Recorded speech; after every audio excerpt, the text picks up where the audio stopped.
Ahoy, this is Zdenka. I had a completely different video planned for today to film, but I simply had to do this. I had to change my plans. A lot of people were asking me if I'm gonna be joining VERO app. Well, I love photography. My passion is photography, and I used to love posting photos on Instagram, but ever since Instagram is now dead for photographers and it became more of a video platform, naturally also my passion for photography was kind of going down. You get a new lens and you're super excited, you go take photos and you want to share them, but you really have nowhere to share them. I have an Instagram account because I simply have to have it. Otherwise, a lot of companies would not even work with me. That's how it is. Every time I have to post something there, I'm dragging it. It has turned into a business platform. When you scroll, all you see is videos full of ads or someone trying to sell something. It has turned into a money-making machine with no character. Every time I look at someone's profile, I mostly see that they are trying to just sell something. There is no genuine connection with the audience anymore, but it's still good if you want to do business, if you want to reach certain companies, because they are all there and they are quite easy to reach. DMs is a whole different story. Don't even get me started there. I had a very good share of receiving highly inappropriate DMs. That's one of the reasons I don't even open them anymore. Since everybody's talking about VERO and promoting it quite heavily, of course I wanted to check it out myself, so I opened up the account and I had a look around, and to be quite honest, I fell in love instantly. And I thought I'm gonna make a very positive video, how great it is. But then today, by accident, I found something which actually terrified me. And now I have very mixed feelings about this app. I'm quite sure that if it's gonna get popular, they will have to change this. First of all, why I was impressed by VERO so much. Once you go to VERO, you will immediately notice no ads, no automatic videos are played you don't want to watch.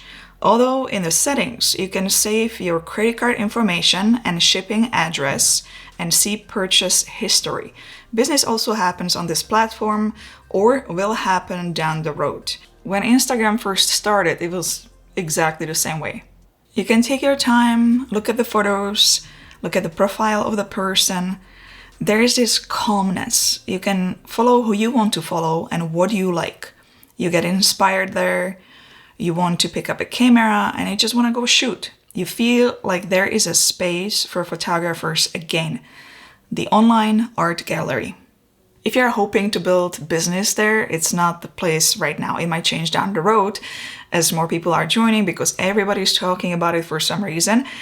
But think about it right now as being inspired from seeing other work. There is no growth right now. What is good about VERO is that you can run it on your smartphone, iPad, and even desktop. You can post your work directly from the computer, which is nice. When you want to post your photo, you can keep it private, or you can decide who you want to share it with.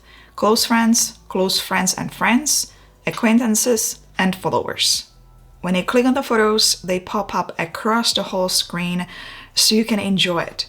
What bothered me about Instagram is that when you're taking photos for Instagram, you have to think ahead and shoot it in vertical. You have to think that you cannot shoot it in landscape. Well, on VERO, you don't need to do that. You can shoot in any format you like and the photos will look great. And I love taking photos not only in vertical. This platform is not only for photographers. You can post photos, videos, links, music, movies, TV, games, apps, books, and places. I like the way it is organized. If I want to see only photos, I go to photos. If I want to see videos, I go to videos, and so on. You can build a big library for yourself. Under search, you can discover many great artists. You can search for other artists. You can search specific topics for photos. Just type in the keyword and tons of photos show up to inspire you. It is well organized. You can make direct calls and you can also send a message to someone. Those direct calls you can control in the call settings. You can choose who is allowed to call you, close friends or close friends and so on. Under privacy settings, you can decide who will follow your photos. you can block users, you can hide posts, you can turn off notifications, or decide which notifications you want to get. You have quite a bit of a control here. So that was all the positive stuff. Now, let's turn it to the bad stuff. What is it that terrified me? Now, first of all, when I opened up this channel, I told myself I'm gonna be always honest. I'm gonna share whatever it is. So this is not gonna be pretty what I'm gonna say. And I'm gonna be using terms which I'm allowed to say on YouTube. So you will have to read between the lines quite a lot what I'm actually saying.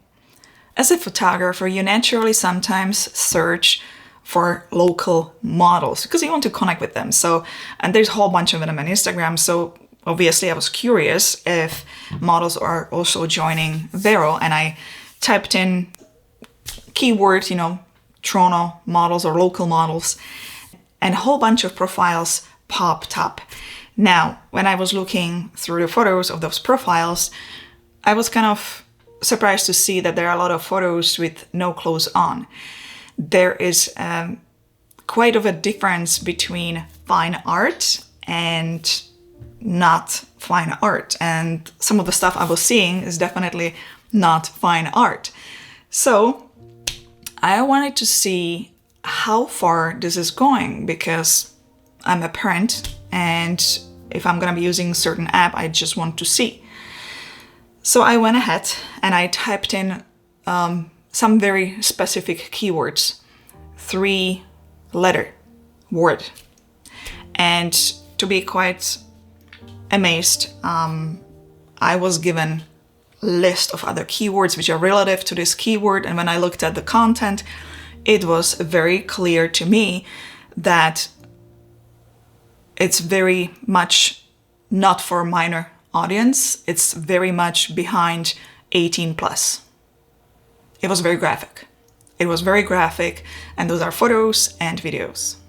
So naturally I went into settings and I checked if I can block this off so I don't have to see it again. I didn't see any options to turn it off. You just cannot. You have to simply hope that if you will be searching for some photos, you're not going to run into it, especially if you're going to be searching in front of somebody else, or God forbid you have kids around. On top of it, when you open up account, you can be any age. They even show in the help and support page how to verify accounts if you're 13 to 17 years old. I see a very big problem with this, since it is so easy to find and it's right in there, that it will be attracting even more people which are after this, and they will be posting even more stuff. Problem I also see is that right now it is so much talked about, kids will hear about this app too. They will want to check it out. As I said before, I'm quite confident that eventually they will have to change that. I remember when Instagram started, it was a wild card too. There was some stuff there, but they eventually really got rid of all that. Right now I do have a profile there, and I'm gonna be adding few photos from my portfolio, but I'm gonna be cautious. I'm gonna be watching which direction this app is gonna go. By the way, I have created tons of photography tutorials in the past on this channel. I created this whole playlist for you. I'm gonna link it below for those interested. I hope you appreciate the honesty. This is what I'm all about. Give it a thumbs up and don't forget to subscribe for future videos. Let me know in the comment section below if you are on VERO. If you are, just put your handle there. If not, what other platforms you are using for photography. It would be great to hear what other alternatives are out there. See you in the next video. Ciao. Ahoj.